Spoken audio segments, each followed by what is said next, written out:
Welcome back to the channel and welcome to my favorite area, especially when we're approaching summertime when it's getting a bit hot. I always like to come here because there's a high chance of fog here and there is a little bit of a haze at the moment, but there's just too much wind for that fog to rise from these small pools here, these small little lakes. So that's not gonna happen, but still on the back here there's still some opportunities, I think. So the sun is about to rise just behind that dark tree line there, and what I always like to do, especially in summertime when you have a bit hard lighting, I like to search for these places where I can stand a little bit higher with a very dark background, and then behind that the rising sun. So what happens is that everything in front here is going to be illuminated and the background is going to stay dark because the sun is behind it. So you can really isolate these trees later on with that dark background. So that's actually what I'm going to look for, and I've been here dozens of times. So it's going to be quite a challenge to find something new that I haven't seen before.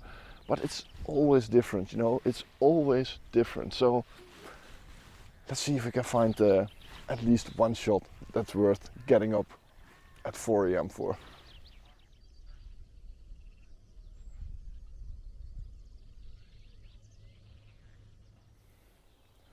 So there are some very nice colors in the sky up there, but I don't really fancy taking that in a shot, you know. If I show you on the camera here, you can see that there's a really nice red glow in that sky in the back there, but when I move the camera down you can see that there's a large tree line here, and what I don't like is when I take an image and there's this dark tree line straight in the middle of the image just to include the sky. So I took those images in the past, but somehow it doesn't do it for me. I've never accomplished one that I really like, and it's also a reason why people don't like this particular area, because of that tree line. But like I said, I just like it because I have the ability to zoom into those parts and just isolate it and use this dark tree line to my advantage. So that's what I'm actually doing, but that takes a bit of waiting, you know. I have to wait until the sun pops. If the sun pops over those trees, that's when the magic is going to happen, and we will probably have about half an hour of pretty decent light. So let's see if we can find a couple of nice trees. And I've put on the largest lens that I have with me today, the 150-400 on the OM-1 Mark II, just because I want to isolate all those trees in the back there that are standing just before that dark forest.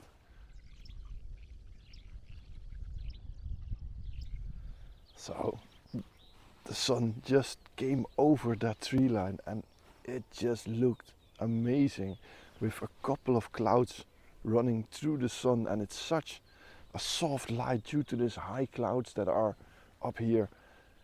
So I just thought maybe I can take a very, very close-up shot of the sun with a couple of those tree tops in the front of it, and I actually think I nailed the shot. So if I look on the back of the camera, it just looks really nice. So just look over here. I hope you can still see it. You know, this is the shot. It's not even overexposed while I'm shooting straight into the sun. So actually, I think I quite like that shot, you know. Maybe it's nothing, you know, on the back of the screen it looks okay, but I actually took a focus tag, so I took one of the tree line and one of the sun, just to make sure that everything is in focus. But the sun is of course constantly moving, so the focus tag is going to be quite difficult. But I just did it really quickly, so hopefully the sun will be in the same spot. But nice. And now it's just waiting until that rich morning golden light is gonna hit the valley down here. And if you're wondering, why don't you include that sky? Well, look up here. as far as I can count, there are more than 10 airplane stripes going through the sky, and the airplanes are starting to lift off. You can see here I'm just very close to the German border, and this is the airport of Wesen near the city of Düsseldorf. So yeah, that's why I don't like to include the sky over here, but wow, what a sunrise, absolutely amazing.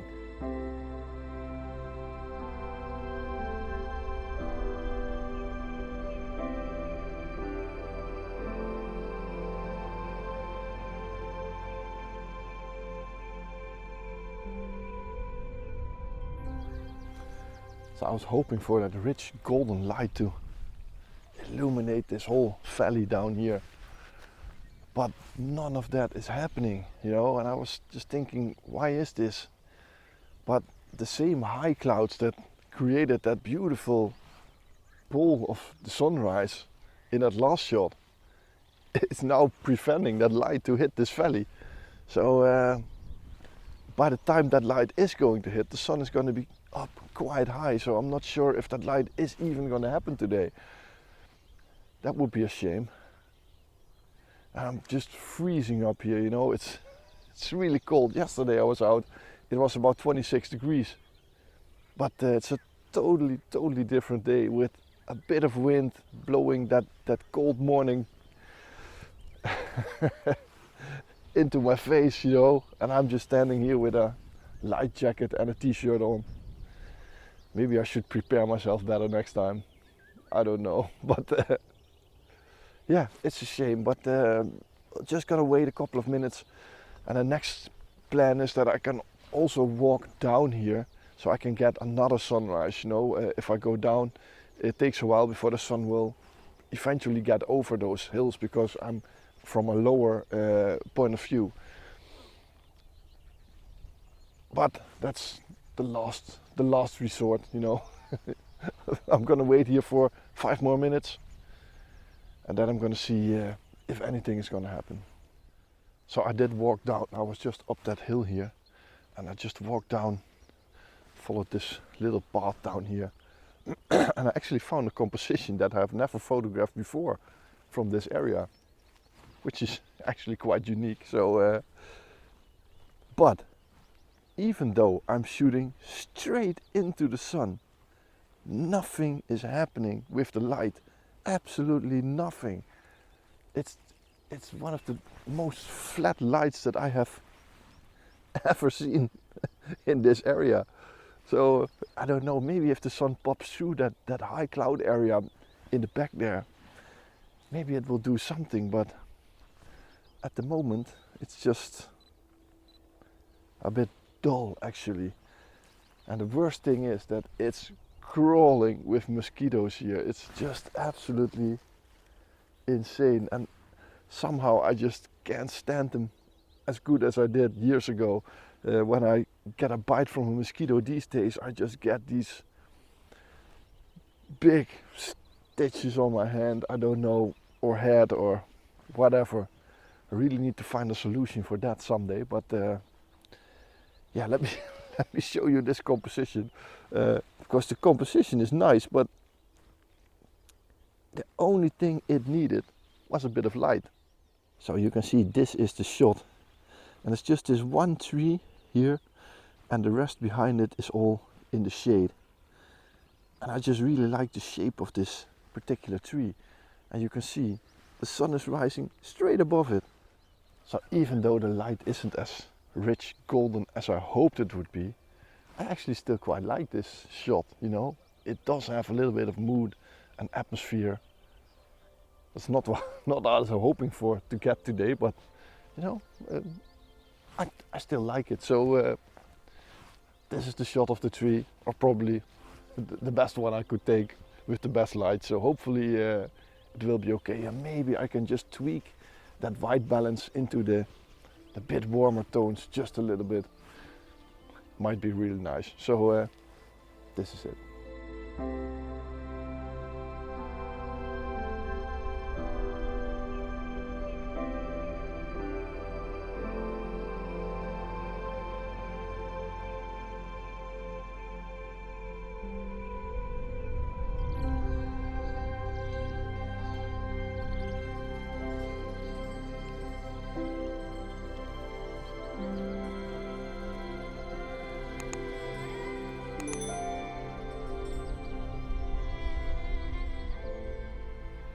So I was just walking down the path here, and I walked underneath this tree, and you can see that this tree actually hangs all over this path, and it just looked really nice when I walked under it. It felt like some sort of carpet just hung here above me, and the sun is just on the right top there. So what I actually liked was, if you're underneath this tree, and it might be a little bit difficult to see for you from where you're standing right now, so let me try to show you.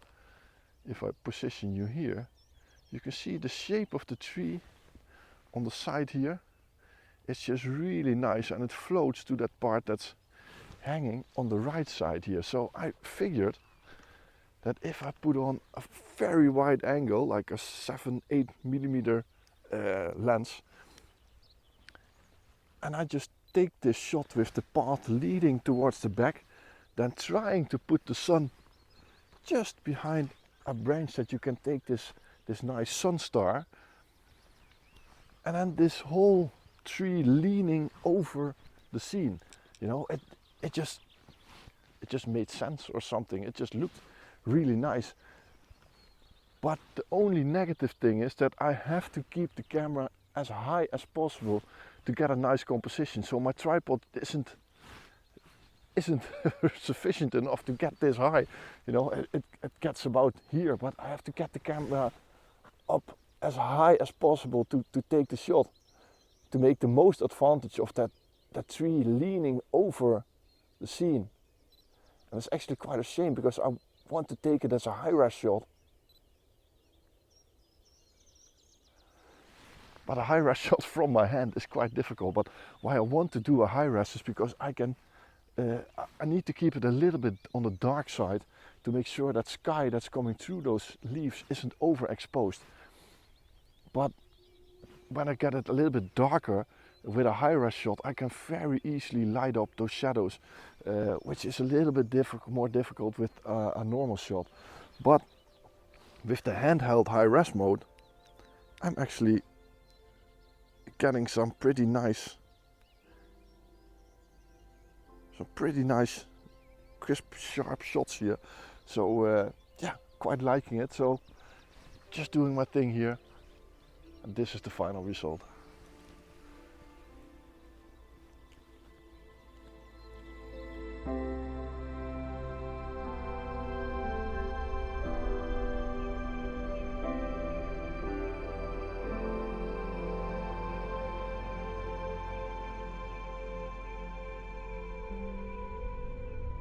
So you're probably not going to be able to see this on video, but while I was taking this wide angle shot, I noticed right over here there is a caterpillar with a mosquito on it.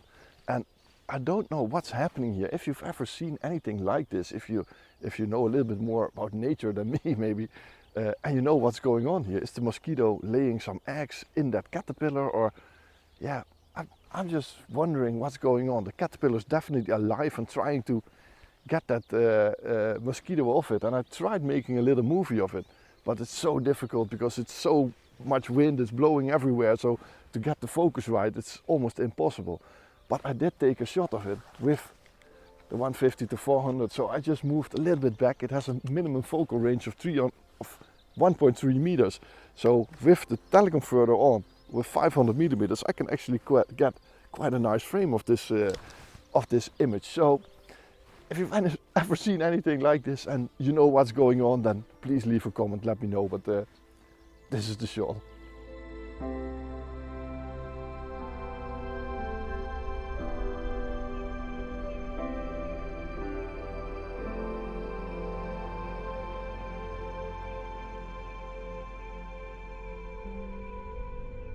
So I found another shot, and it's just right behind me. There's this one small tree just in front of that dark forest, and underneath the tree, around the trunk, you can see this green circle of grass, and the rest around it is all this brown dark heather, and it just looks pretty nice, especially when you zoom out a little bit and you place that tree in the left bottom, creating some space for it, for that light to come in. You know, it's not the best golden light that I've seen, but there is a certain, push it down a little bit so you can see me better, but there is some nice atmosphere to it. So yeah, gonna take this shot. It's very easy to do it handheld. It's about an hour after sunrise at the moment, so I think it's okay to do it by hand. You know, the shutter speed is, let's have a look.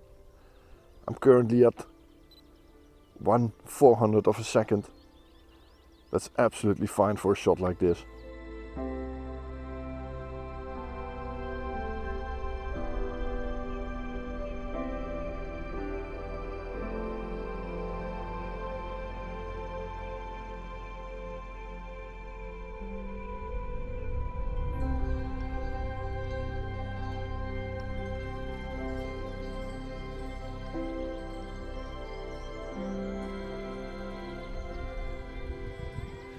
So this is probably going to be the last shot of the day.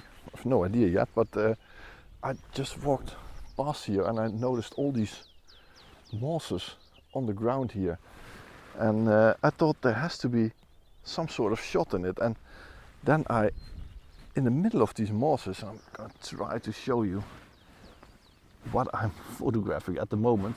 So I've put the tripod all the way down. It can't get any lower than this, but between those mosses there is a sort of a spider web like thing that's completely covered in yeah, how do you say it, in drops of water. That's actually what it is, and it just looks really nice because you get an image completely filled with yeah, all these, yeah, you can see it here, all these little water drops.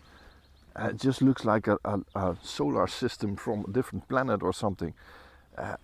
Yeah, really nice. So I just looked for another one, if I could find another one, but I couldn't. But I'm actually quite happy with this one here.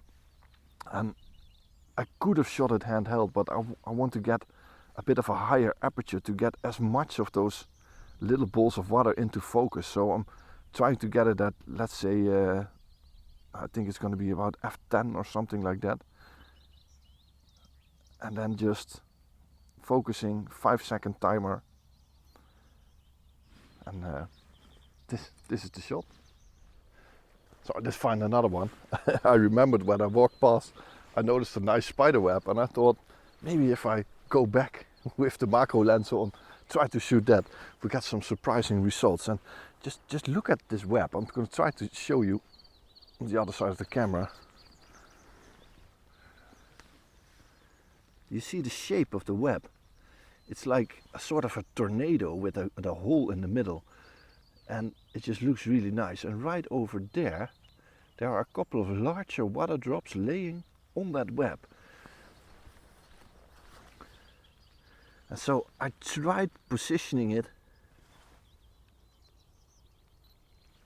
that all these drops, and it's a bit difficult to see now, I just tried to make a frame. I got bitten by mosquitoes all over here, so I'm constantly pushing them away and scratching where I was bitten, and I have to look for ticks later on. But what I was trying to say, I tried to use all these bigger balls to make sort of a composition. It's all really abstract, but I just really like it. So in this case you have these really large balls of water, and then all these small little water drops around it. Yeah, it looks epic. And especially what I like on this one is that the sun is on that side, and the left side of the frame is illuminated and the right side is a bit darker. So there's also a little bit of play of light and shadow in it. Yeah, I don't know, maybe it's nothing. Maybe it is. Let me know in the comments, what do you think of those last two abstract shots. At least it's something different for this time. So this is the shot.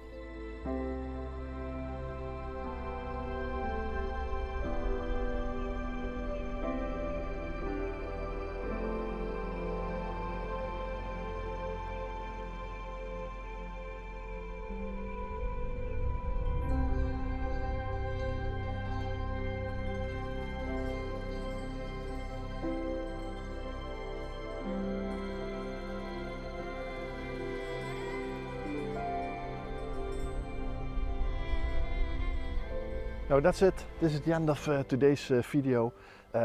Yeah, some surprising results. You know, I haven't seen anything on the big screen yet, but it's just a really diverse morning. You know, I was really skeptic when that light wasn't happening, and I just thought I'm gonna search for some different things, and I'm actually quite interested in seeing those shots, especially those abstract shots and that caterpillar if it is in focus. And what surprises me the most is this area. I have visited it dozens of times, and you've seen multiple videos from this same area, and still I managed to keep coming away with totally different shots that I haven't seen before. And that's what I like, you know, every day that you're out can deliver something different. And yeah, let that be a lesson that you can take with you from this video. So yeah, thanks for watching. I hope you liked it. Please leave a comment, let me know what you think of this video, and please push the thumbs up button if you like it. There's also a subscribe button underneath. Lots of you have already subscribed, but if you haven't subscribed yet, then please consider subscribing. And there's a little notification bell. If you push that and select all on the notification bell, you will get a message when I release my next video. So yeah, hope to see you next time. Don't know where, but hope you'll be there. At least I'll be there. Bye bye.